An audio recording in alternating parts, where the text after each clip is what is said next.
ఓం శ్రీ జ్ఞాన సరస్వతి నమ. ఓం నమ శివాయ. అందరికీ నమస్తే. శివరాత్రి రాబోతున్న సందర్భంగా శివరాత్రి స్పెషల్ సిరీస్. ఈ సిరీస్లో ఫస్ట్ వీడియో శివానుగ్రహాన్ని ప్రసాదించే ముఖ్యమైన ప్రసిద్ధి చెందిన స్తోత్రం ఇది.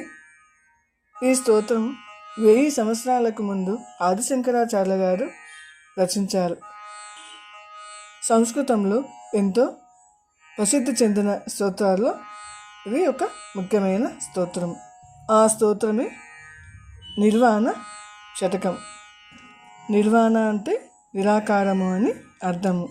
నిర్వాణ శతకము దీన్నే వివరిస్తుంది.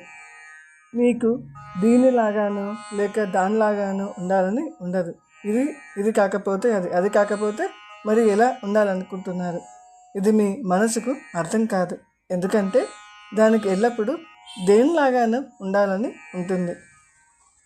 నేను మీతో నాకు ఇలా ఉండటం ఇష్టం లేదు, అలా ఉండటం ఇష్టం లేదు అని అంటే మీరు మరింకేదో గొప్పగాని అనుకుంటారు.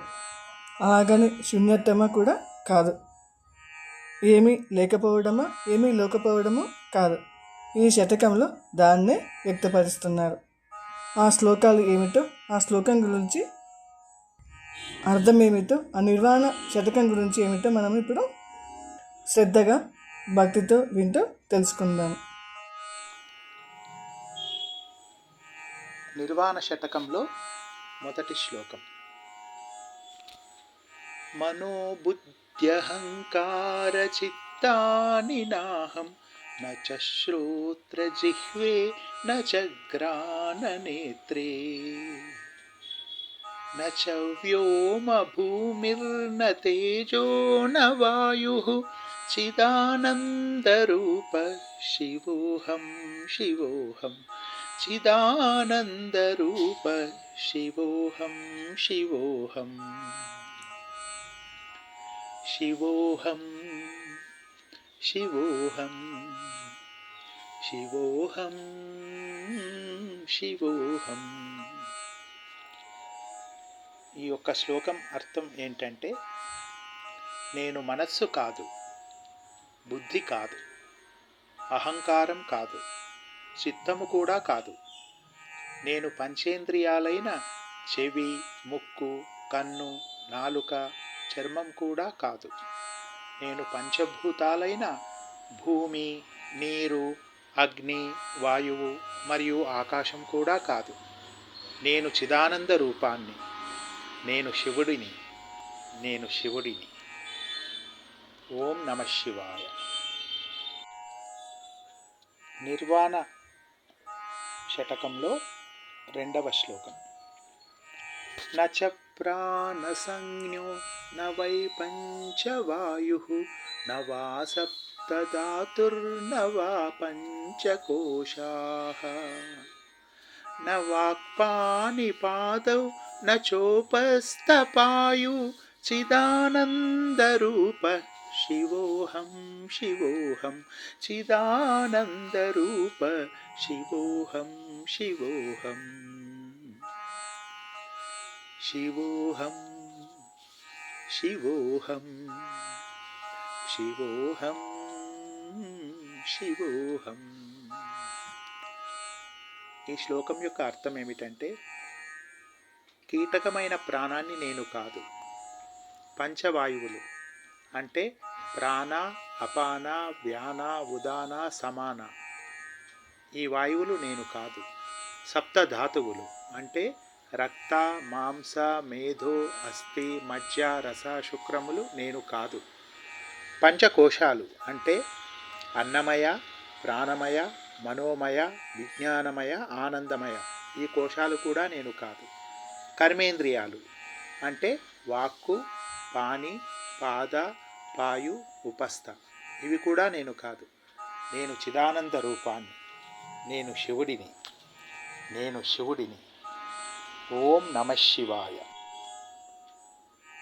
నమే ద్వేషరాగౌ నమే లోభమోహౌ మధో నైవ మే నైవ మాత్సర్య భావః न धर्मो न चार्थो न कामो न मोक्षः चिदानन्दरूपः शिवोऽहं शिवोऽहं चिदानन्दरूपः शिवोऽहं शिवोऽहं शिवोऽहं शिवोऽहं शिवोऽहं శివోహం. ఈ శ్లోకం యొక్క అర్థం ఏమిటంటే, నాలో రాగద్వేషములు లేవు, లోభమోహాలు లేవు, నాలో మదమాత్సర్యాలు లేవు, ధర్మార్థ కామమోక్షాలు నేను కాదు, నేను చిదానంద రూపాన్ని, నేను శివుడిని, నేను శివుడిని, నేను శివుడిని. ఓం నమః శివాయ. న పుణ్యం న పాపం న సౌఖ్యం న దుఃఖం న మంత్రో న తీర్థం న వేదా న యజ్ఞః అహం భోజనం నైవ భోజ్యం న భోక్తా చిదానందరూపః శివోహం శివోహం చిదానందరూపః శివోహం శివోహం శివోహం శివోహం శివోహం శివోహం. నాకు పుణ్యపాపాలు లేవు, నాకు సుఖదుఖాలు లేవు, మంత్రాలు తీర్థాలు వేదాలు యజ్ఞాలు నేను కాదు, అనుభవించేవాడిని నేను కాదు, అనుభవింపదగిన వస్తువు నేను కాదు, అనుభవం నేను కాదు, నేను చిదానంద రూపాన్ని, నేను శివుడిని, నేను శివుడిని. ఓం నమః.